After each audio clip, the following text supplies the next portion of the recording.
They say airports turn strangers into witnesses. At Orlando, the loudspeaker hummed, the floor shone, and time hurried past tired eyes. Then, the crowd froze. Someone yelled, and a stroller stood alone under the fluorescent glare. In that breathless gap between noise and silence, I felt the story choose me. I had come to Orlando for a 2-day training. Nothing poetic about spreadsheets and windowless rooms, yet the terminal looked like a movie set the moment I stepped out of the security line. Families clustered around phone chargers, Disney balloons nodded sleepily, and the glass wall along the concourse glowed with the last gold of the evening sun. The board flicked its tidy verdict: on time, delayed. I let the rhythm of the place carry me, suitcase humming over the polished floor toward Gate 108. The first shout braided itself into the announcements. At first, I mistook it for impatience, someone upset about a seat assignment or a gate change, but then the tone cut through. Not anger, fear. Whose baby is this? Hey, whose baby is this? A ripple of faces turned. I followed their gaze and saw it. A small stroller beside a row of gray chairs, a blanket kicked loose, a tiny sock curled like a comma against the fabric. The air conditioning was too cold for a child like that. The stroller wasn't abandoned, it was waiting. The question was for whom? People react strangely to emergence in public. Some stare, some film, some speak to no one in particular, as if a microphone hovered above them. A woman in a pink sweatshirt covered her mouth. A man with a rolling suitcase slowed, then kept moving, as if momentum might protect him from obligation. Near the window, a teenager lifted his phone, half hiding behind the glow. I didn't move at first. Not because I didn't care, because I cared, and I didn't want to do the wrong thing. Airports have rules. Interventions become misunderstanding. Somewhere, I thought, a parent is returning with a coffee, a boarding pass, a hand sanitizer. Any second now. But seconds lengthened. The PA voice said something about pre-boarding for families with young children, which struck me as absurd and perfectly timed. A gate agent stepped out, scanning the crowd with practiced calm. "Is anyone with this infant?" No one answered. The stroller's canopy shivered when the air vent kicked on, and the little body beneath it flinched. That was the moment the yelling started in earnest. It wasn't angry, not really. It was the group finding its vocabulary. "Where's the mom? Is this a prank? Call security. Don't touch anything." The kind of chorus humans sing when we're afraid to be the solo. I stepped forward. My suitcase handle folded down with a soft click, as if blessing the choice. The agent met my eyes. We didn't need many words. "Can I look?" I asked. "Please," she said. "Just gently." The baby was younger than I expected. 8 months, maybe. Cheeks flushed from the too warm blanket, eyes glassy with uncertainty. A ribbon of drool had found its way onto the collar of a onesie printed with constellation. I remembered my sister telling me once that babies look for faces the way sunflowers look for the sun. I lowered my voice, found the gentlest register. "Hey, star traveler." "Hi there." The infant blinked, surprised by a voice that bent itself into safety. A small hand unfolded, fingers opening like a flower. In the reflection of the terminal window, I saw myself, one more stranger trying to become less strange. Behind me, the terminal's choreography kept going. Wheels across tile, a plane taxiing, an espresso machine hissing steam, and yet, a small circle had formed, a boundary of breath and worry. A TSA officer appeared at its edge. The gate agent nodded, already on the intercom to station operation. The officer kept his hands visible, calm, authoritative. "Sir," he said to me, and it landed not as a warning but as an invitation to be human within the rule. "Stay right there. Do you see any guardian nearby?" "Not yet," I said, "but he's getting cold." I lifted the blanket, rearranged it so the weight didn't pin the baby's legs. A tiny sock, the comma, had fallen to the floor. I picked it up and tucked it back on, a simple act that felt like lighting a candle. "Bottle?" The pink sweatshirt woman asked no one, then answered herself by rummaging in a tote she probably hadn't planned to turn into a rescue kit. "I've got water. Snacks. Not baby snacks." But, across the PA, a new message crackled. "Attention in the gate area. If you are the guardian of the infant at gate 108, please come to the counter immediately." The words fell over us like rain we couldn't feel, and somewhere in the terminal someone must have heard them and gone still. The baby's eyes kept returning to mine. It isn't a fair thing, the way need can anoint a stranger. I wasn't a parent, not yet, but I had hands, a voice, the simple tools of dignity. I slipped the stroller's brake on so no one could bump it into motion. "You're okay," I whispered. "We're here. We're not going to let the world be loud at you." Someone behind me muttered, "This is how people get sued." And someone else said, "This is how people get saved." And both statements hovered like competing headlines. The TSA officer spoke into his radio. The gate agent paced a precise loop that looked like thought. I looked up, then, past the stroller, past the ring of anxious faces, to the corridor that funneled travelers from coffee kiosks and restrooms and the little shop selling neck pillows shaped like pelicans. I tried to imagine the story that would explain the stroller without condemning anyone. An emergency call, a spilled drink, a misheard gate change, a good intention gone clumsy. The human mind reaches for mercy when a child is involved, or maybe it was just me, bargaining with the scene so it could become less stark. The infant fussed, one small breath hitching into another. Reflex overruled hesitation. I slipped a hand under the blanket to steady the little chest. Warmth met warmth. The crying paused, as if the body had found a recognizable landmark in an unfamiliar city. "Sir," the officer said again, softer now, "can you stay with him until we sort this out?" "I can," I said. "I will." And I realized, in that clean-edged instant, that my flight, my carefully planned departure, my aisle seat, my tidy timeline, had become secondary to a different route. The kind that doesn't print on a boarding pass. The kind you take because someone smaller than the noise needs you to. Around us, the terminal began to breathe again. Not calmer, exactly. More purposeful. A woman stepped out of the circle and headed for the counter. The teenager lowered his phone. The man with the rolling suitcase stopped rolling. Somewhere far down the concourse, a child called out, "Mom!" with the certainty of knowing she'd answer. The sound moved through the terminal like a promise, and I wondered if, by the time the PA voice crackled again, the owner of this tiny constellation onesie would hear a voice like that, calling back with relief. Until then, I held my ground, by gate 108, one hand on the stroller, one promise forming in my chest like a second heartbeat. I won't let this baby face the noise alone. The gate area had shifted into a strange kind of limbo. Passengers weren't just travelers anymore. We'd become accidental participants in a drama none of us had planned for. The stroller was the stage, and every passing second pulled us deeper into the scene. The TSA officer stood near me, radio crackling, his posture firm but kind. The gate agent kept scanning faces, as if one of them would suddenly light up with recognition. A couple who had been sitting 2 rows away whispered nervously. A mother held her toddler closer. No one left. Even people whose flights were boarding lingered, their eyes flicking between their gates and the little stroller under the vent. A woman with a pixie haircut took a step closer. "Do you think someone just forgot?" she asked me, almost whispering, as if afraid the baby might hear. "I don't know," I admitted. "I'm hoping it's something simple. But simple usually doesn't take this long." The baby shifted under the blanket, letting out a small sound, a confused, searching whimper. It wasn't loud, but in that suspended silence, it carried. Instinctively, the pink sweatshirt woman leaned down, her face softening. "Poor little thing," she murmured. The officer spoke again into his radio. "Still no guardian," requesting a sweep of the immediate gates. His tone was all procedure, but I could sense the same unease threading through his word. 2 airport staff appeared at the edge of the circle, holding clipboards and wearing neon vests. They started asking quick questions. "Anyone see who left the stroller? Did someone hear anything unusual? No one touched the baby except you, sir?" I nodded. "Just adjusted the blanket. That's it." The questions felt endless. They were necessary. Protocol. Airports run on protocols when hearts hesitate. Somewhere near gate 110, a loud laugh burst out.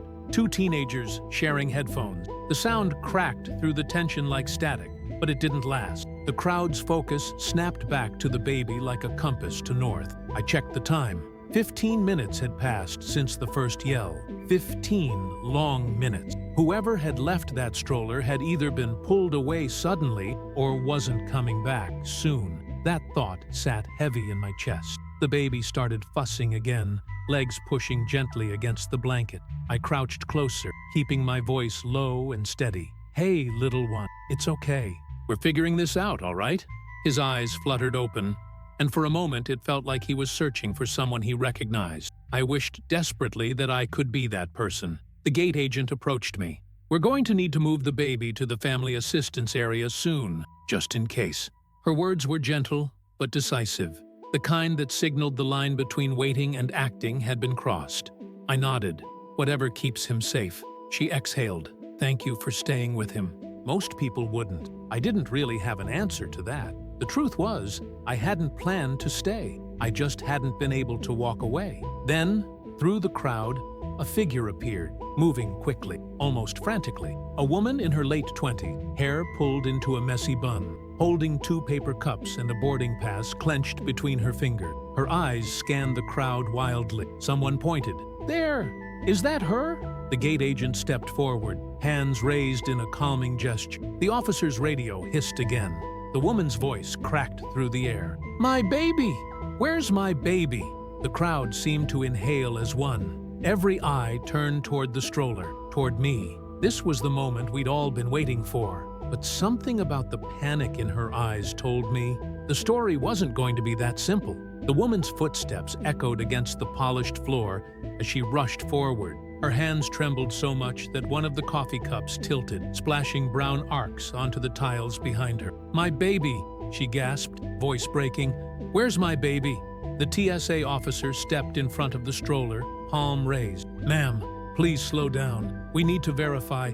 She didn't listen. Her eyes locked on the stroller, and she surged forward like gravity was pulling her toward it. The baby stirred at the sound of her voice, letting out a small, soft cry that cut through every other noise in the gate area. The sound made something in the crowd loosen. Shoulders dropped, whispers rose. Relief, almost.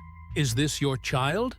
the gate agent asked firmly, moving beside the officer. Her voice was calm but carried the weight of procedure. "Yes!" the woman cried.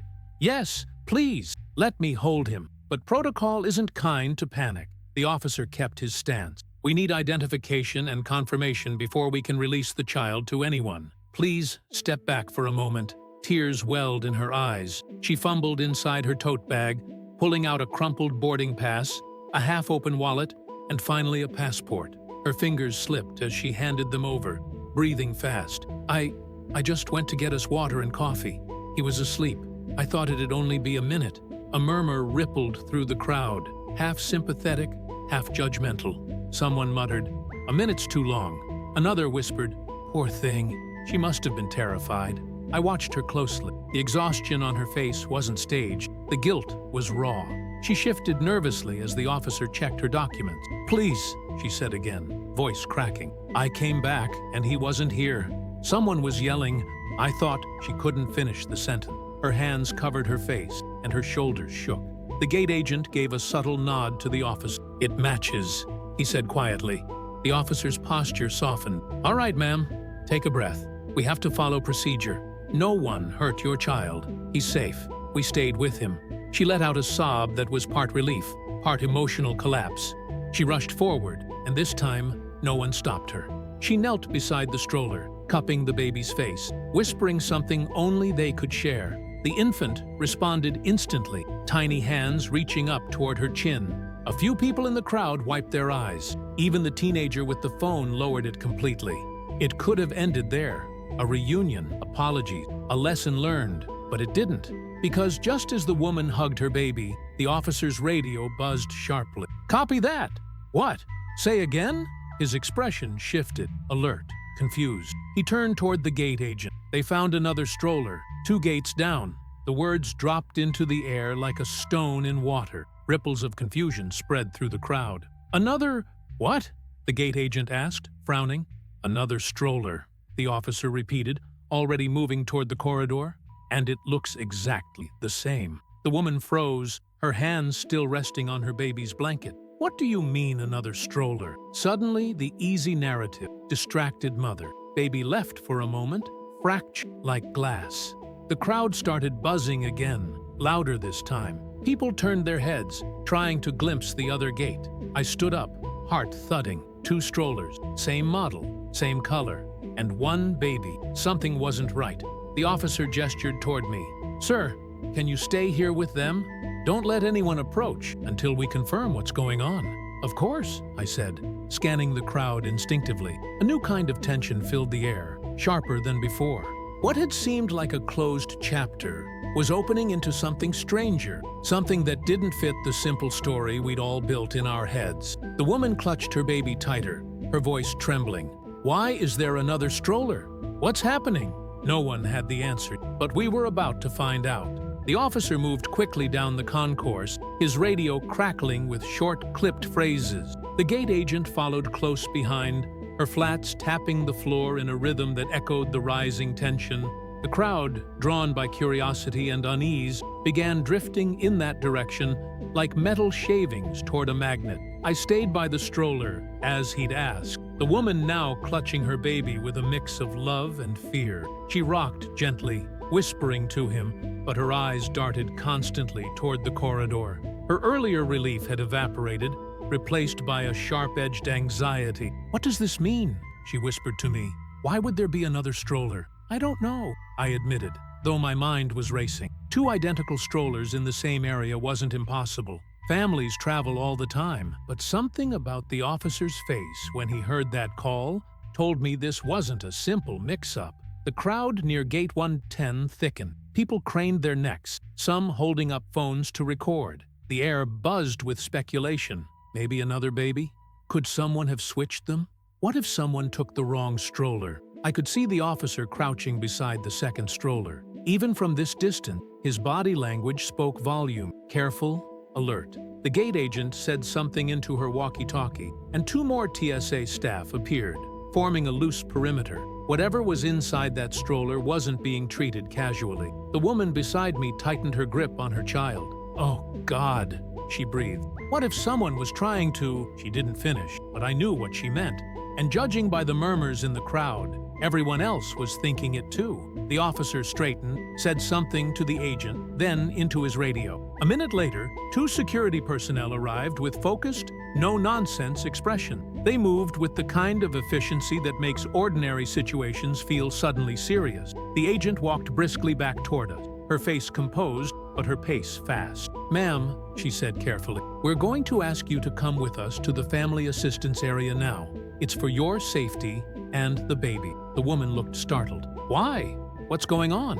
"There's a situation developing, and we need to keep you both secure until we understand exactly what we're dealing with. Please, come with me." Her eyes widened. "You think something's wrong with my baby?" "No," the agent said quickly. "We just need to be absolutely sure who everyone is and what happened. This is just precaution." The woman hesitated, then nodded slowly. She glanced at me as if looking for some anchor in the chaos. "Will you—" She stopped, embarrassed by the request. "Will you stay close?" I gave a reassuring nod. "I'll be right behind." The group began moving toward a side corridor. The woman, the baby, the gate agent, and 1 security officer. I followed a few steps behind as the crowd parted to let us through. People whispered as we passed, their theories already spinning like little storms. As we neared the family assistance room, the officer from earlier jogged back toward us, his expression tense. "We found something," he said, "in the second stroller." The gate agent stopped cold. "What kind of something?" He glanced at the baby, then lowered his voice. "It's not another child. It's a bag, hidden under the seat." The woman gasped. "What kind of bag?" But he didn't answer. "We need to get you both inside, now." The urgency in his tone made my skin prickle. Whatever was in that second stroller had shifted this from a tense misunderstanding into something else entirely. The kind of something else that makes security protocols escalate fast. As the door to the assistance room closed behind us, the sounds of the terminal became muffled, but the tension didn't leave. It followed us inside like a shadow. The officer leaned toward the agent. "They're calling in Homeland," he said quietly. "This might be bigger than we thought." I froze. Homeland Security, at Orlando Airport, over a stroller. And just like that, the story had changed. The family assistance room was colder than the terminal. its fluorescent lights humming softly above us. A single table, some chairs, and a box of tissues gave it the sterile look of a place built for emergencies, not comfort. The woman sat in the corner, clutching her baby tightly to her chest. His tiny fingers tangled in her hair, while she whispered over and over, "It's okay, baby. It's okay." The officer closed the door behind us and exchanged a quick look with the gate agent. Whatever they'd found, it wasn't trivial. 2 security personnel remained stationed outside, while inside, the air was thick with the kind of silence that arrives just before news no one wants to hear. I leaned against the wall, my heartbeat loud in my ears, waiting. Finally, the officer spoke. "The second stroller wasn't abandoned," he said quietly. "It was planted." The woman's head snapped up. "Planted? What do you mean, planted?" "There was a false bottom under the seat," he continued. "Inside, they found a backpack with multiple electronics, charger, and documents. No explosive, nothing dangerous to passengers directly, but it's serious. The TSA and Homeland teams are scanning everything right now." My stomach dropped. A planted stroller, electronics, document, a crowded international airport. The officer continued, "We think whoever left it intended to come back, but they disappeared into the terminal crowd before they could be identified. There are cameras, of course, but it'll take time to track them. For now, we need to keep everyone safe, and we need statements from witnesses." The woman's hand shook as she held her baby tighter. "So, what does that mean for us?" "It means," the gate agent said gently, "that you were very lucky." The woman blinked, confused. "Lucky?" The officer nodded. "Your stroller and that one are identical. Same brand, same color, same accessory. If you hadn't come back when you did, or if someone else had taken yours by mistake, this could have turned into a very different situation." Her breath caught. The weight of what almost happened seemed to hit her all at once. She pressed her forehead against her baby's and started to cry. Soft, grateful sobs that filled the sterile room with something heartbreakingly human. I stood there, watching her, realizing how thin the line can be between ordinary life and the unexpected. 15 minutes earlier, I'd been a traveler thinking about gate numbers and pretzels. Now, I was a witness to something bigger. The officer turned to me. "We'll need your statement too. You were the first to approach the stroller, right?" "Yes," I said. "I stayed until security arrived."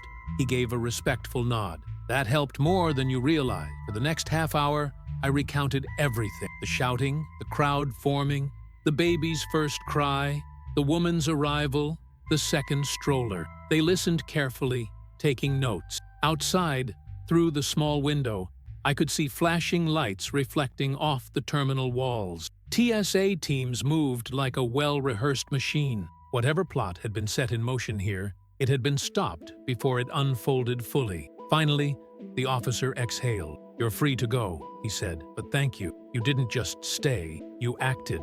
That matters." As I stepped back into the terminal, the noise hit me again. Rolling suitcases, boarding calls, laughter. It was almost as if nothing had happened. Almost. The woman was standing a few feet away, baby in her arms, waiting for someone from her family. She caught my eye and gave me a look I'll never forget. Gratitude, raw and real. "Thank you," she mouthed. I nodded back, wordlessly. Some stories don't make headlines.